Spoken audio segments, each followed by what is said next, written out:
বাংলাদেশের শহীদ বুদ্ধিজীবী দিবসে শেখ হাসিনার বার্তা, সোশ্যাল মিডিয়ায় সে বার্তা পোস্ট করলেন সাজিব ওয়াজেদ। কি বলছেন শেখ হাসিনা?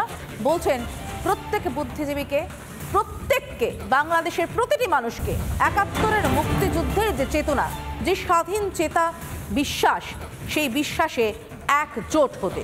কি বলেছেন শেখ হাসিনা? বলেছেন ১৯৭১ সালে বর্বর পাকিস্তান বাহিনীর নির্মম অত্যাচার, বাংলা শ্রেষ্ঠ সন্তান বুদ্ধিজীবীদের নির্মমভাবে হত্যা করা হয়েছে। বাঙালি জাতিকে মেধাশূন্য করার লক্ষ্যে বুদ্ধিজীবী নিধনের ছক ছিল। গভীর সংকটময় মুহূর্তে এবছর শহীদ বুদ্ধিজীবী দিবস পালিত। আওয়ামী লীগ সরকারকে হটিয়ে অবৈধভাবে ক্ষমতা দখল করা হয়েছে। এদের দ্রুত দাঁত ভাঙা জবাব দিতে হবে।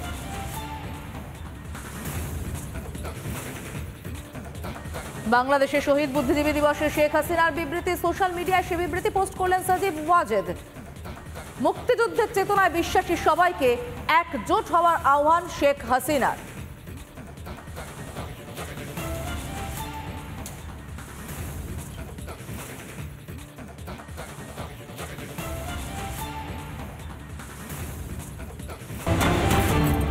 এবার যে খবরে নজর রাখবো, বাংলাদেশের উচ্চশিক্ষা নিয়ে কড়া সমালোচনা। নিজের দেশের সমালোচনায় লেখক অধ্যাপক সালিমুল্লাহ খান। আমাদের দেশে কোনো উচ্চশিক্ষা নেই, মূর্খরা বিশ্ববিদ্যালয় চালাচ্ছে। কুশিক্ষার থেকে অশিক্ষা ভালো। এক অন্ধ হাজার অন্ধকে পথ দেখাচ্ছে, আমরা গর্তে পড়ছি। তীব্র আক্রমণ সালিমুল্লাহ খানের।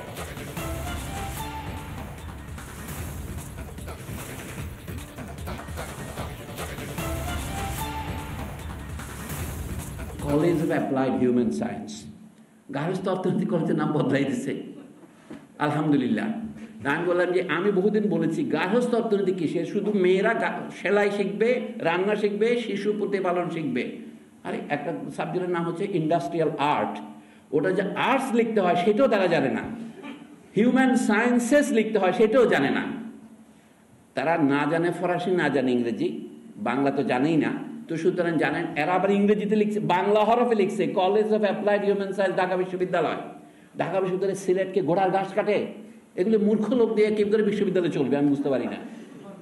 আচ্ছা, তারা একটা ইংরেজি শব্দের বাংলা করতে পারে না, অ্যাপ্লাইড সায়েন্স হিউম্যান সায়েন্সের বাংলা করতে পারে না।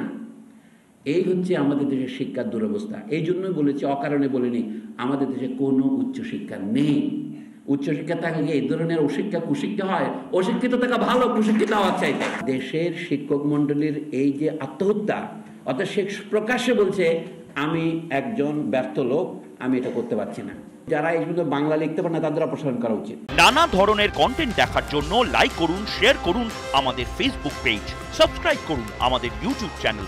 পাশাপাশি অন্যান্য ব্রেকিং নিউজের জন্য অবশ্যই চোখ রাখুন রিপাবলিক বাংলায়।